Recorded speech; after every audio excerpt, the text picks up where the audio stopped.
You're live, you're live, you're live, and this is the Aaron Zero podcast where we fill you in with the latest news and views. And what do we have here today on the October 22, 24? It says Ladakh deadlock ends, India China reach agreement on LAC patrolling. LAC is the line of control there in the Ladakh area, where the Chinese attacked India in 1962 in the Galwan Valley, and where they again attacked in 2020. And there was a fight there again.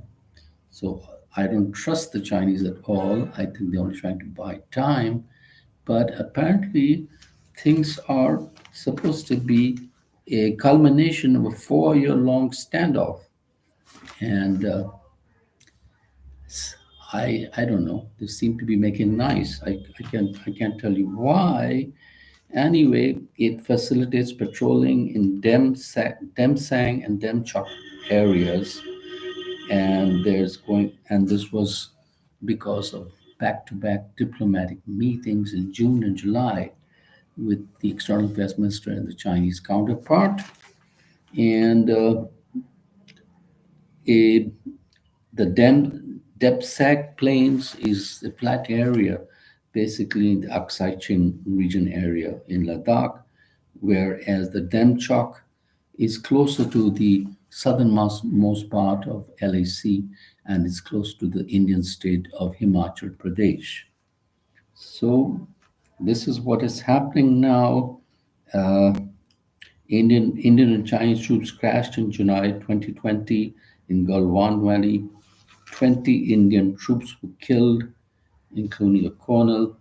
There were several Chinese casualties too. Uh, and China has constructed bunkers and trenches, set up tents, and built a pier along Pangong Lake. And according to the foreign minister, it's a good and positive development product of patient and persevering diplomacy. At various points, people have almost given up. Hopefully, we'll be able to return to peace and tranquility that we had earlier. But anyway, as I said, I don't trust the Chinese at all. And so, Prime Minister Modi is going to have a bilateral meeting, so we believe, in Russia tomorrow. Actually, today he would be there in Russia in a city called Kazan for the BRICS meeting, the BRICS grouping of countries: Brazil, India, China, Russia, and South Africa, and supposed to have a bilateral meeting there, and supposed to meet President Xi of China. And there was a terror attack in the central Kashmir area, and it was again started, or rather linked to Pakistan-based terror outfit called the Resistance Group, the Resistance Front. Sorry, and these are the guys who came across into central Kashmir and killed 7 people, including one doctor and some laborers who were busy constructing a tunnel there in the area. And hopefully they will be caught and shot. And what is next? So Delhi city's air is very poor. Now it is in GRAP 2 measures imposed, a respite and unlikely soon as farm fire shares are rising. So farm fires, which are there in the neighboring state of Haryana and Punjab, they affect the Delhi quality of air. There's stubble burning, plus there is higher density of traffic because of the festive season, etc. And that's also contributing to the pollution here in Delhi. And we have here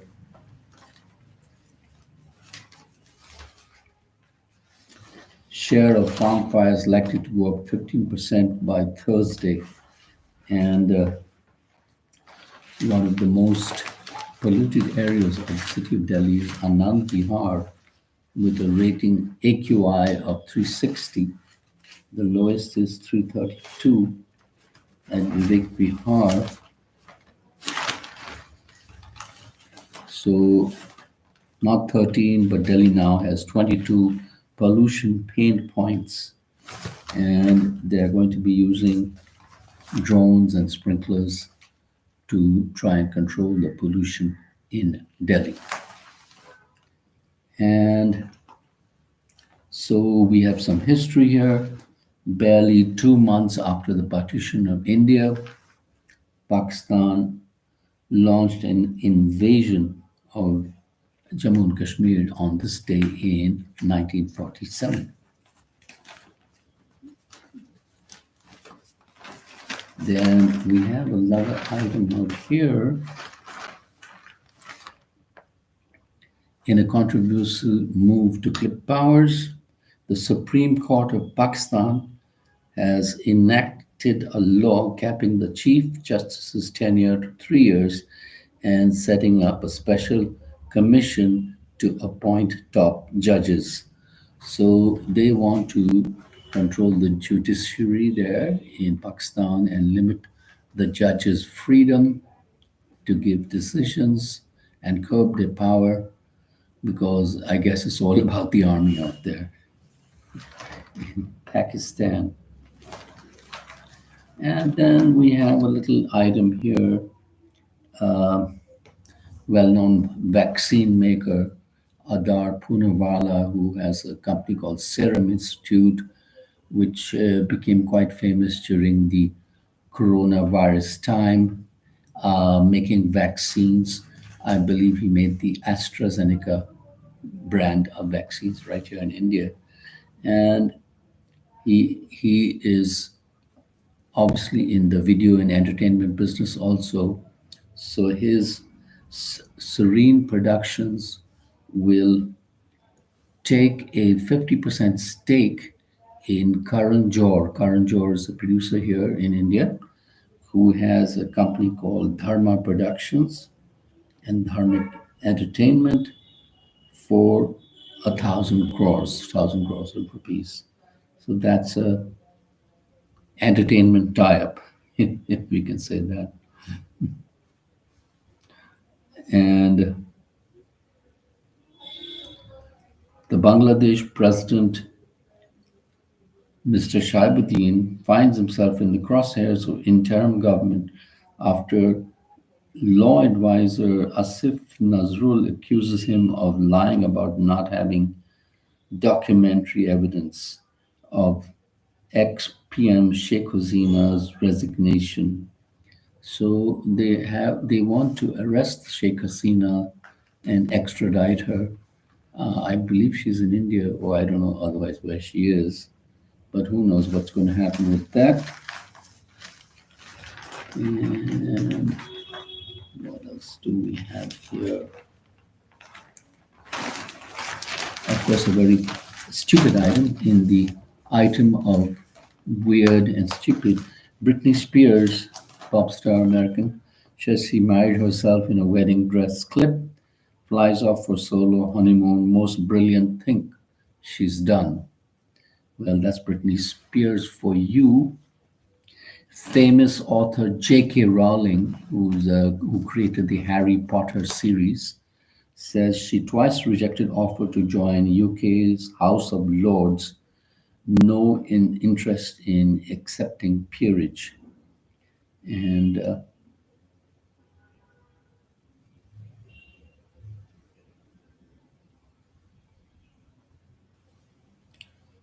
so Israel continues its bombing of Lebanon and strikes Hezbollah affiliated financial branches across Lebanon. And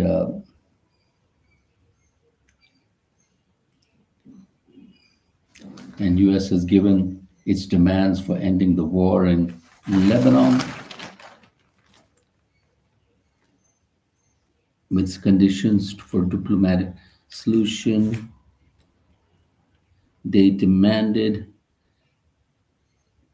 be active enforcement to make sure Hezbollah doesn't rearm.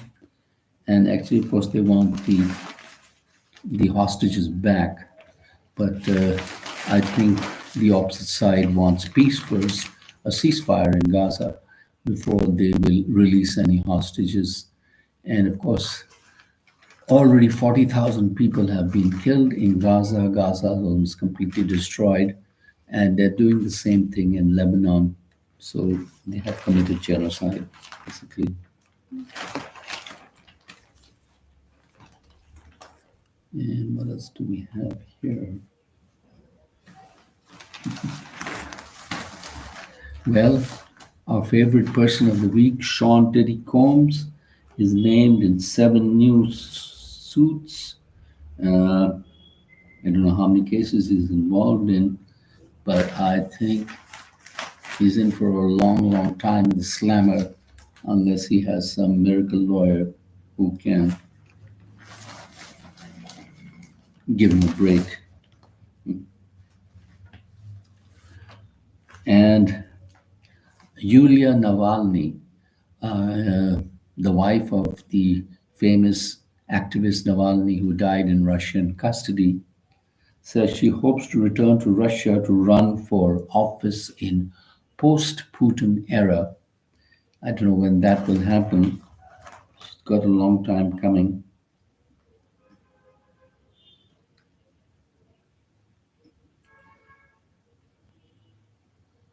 She says she was born in Moscow, her children was born in Moscow, and wants to return to Russia.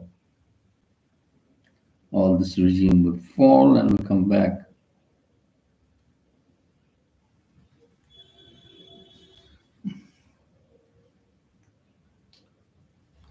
And she called the Goebbels community's response to her husband's death a joke and urged them to be a little less afraid of Putin.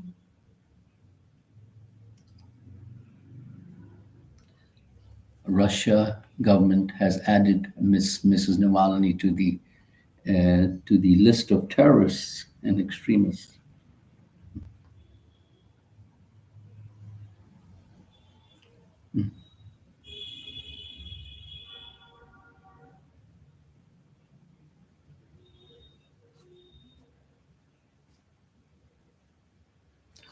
And here's a little clip from the news of the bizarre. Famous Russian author Fedor Dostoevsky was once sentenced to death by firing squad on December 22, 1849, and because he was in association with Petrashevsky's circle, which discussed books in Tsar's Russia, which were banned. And as he was about to be executed by the firing squad, at the last moment, his sentence was commuted to 4 years in Siberian prison camp and 6 years of military service in exile. So that is,